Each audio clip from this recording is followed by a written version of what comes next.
Ano to? Wala akong kinalaman dyan. Boy, kala ko ba ikaw bahala sa akin? Ikaw naman pa si Muno nun eh. Tama na yan.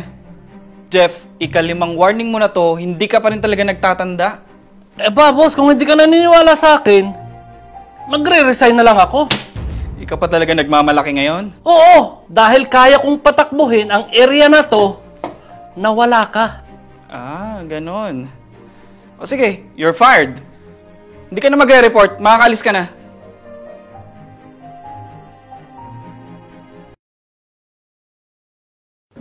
Oh babe, andiyan ka na pala.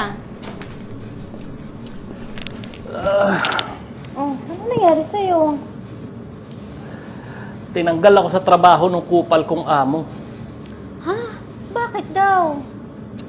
Ewan ko ba doon? Trip lang niya.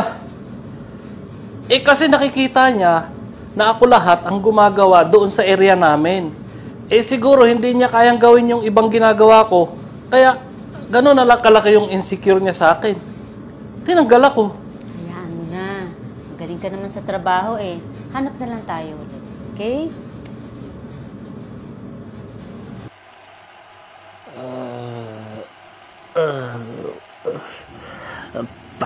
Fired.